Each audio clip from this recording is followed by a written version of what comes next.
a Twin Cities college wants to help put women into high-demand, good-paying jobs that might not be on their radar. And much of the cost to take classes and get training will be covered thanks to a new pilot program.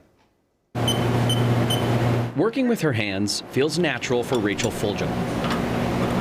The former baker loves to create from scratch, but a few years ago, she traded in flour and ovens for steel and mills. I have the program made so that that whole chunk of material that you kind of see right there will eventually be cut off.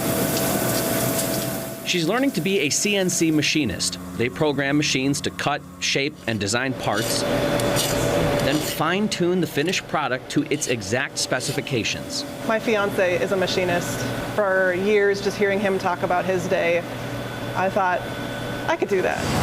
She's out to prove it at Minneapolis College, a school out to prove that women have a place in the trades. It is broadening that menu of career options for them in a meaningful way.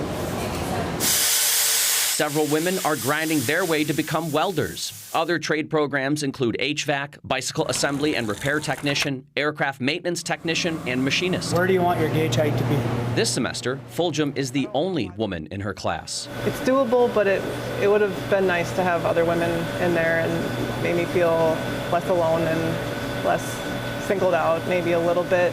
If women students look at the occupation or they look at our students and they don't see anyone who looks like them, or they don't see other women finishing the program, starting a career, having success, it becomes this difficult cycle to break.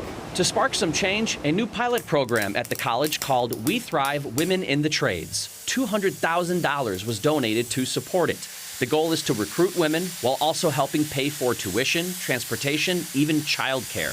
If your primary concern is cost or affordability or going into debt to finance your education, this program will literally remove that obstacle. Within 2 years, graduates will be certified for their respective trade, where future work sites, double checking everything is clean and what it's supposed to be, often mirror the classroom they just left. How important was the program at Minneapolis College to getting you to this job? Well, that was the key. Adriana Afalter is a CNC machinist at Johns Tech across town. She builds microchip testers using familiar equipment and training from Minneapolis College. What started as an internship is now her full-time job. I love what I do for a living. I want to keep learning. Like I mentioned before, I want to keep learning, going back to school, getting my engineering degree. If her success wasn't enough encouragement, she hopes the new pilot program motivates women to give trades a chance. There is no excuses. If you want to do it, go for it. Here is the help. What can we do to make things better for you or easier? Already following Afalter's path is Fulgham. In a few months, her internship at Johns Tech will turn into a job, and more importantly, a career. I'm really looking forward to just being part of the CNC industry and doing it full-time for hopefully the rest of my life. The $200,000 donation was provided by the Women's Foundation of Minnesota. To get signed up for the pilot program that starts this fall, just look up this story on WCCO.com.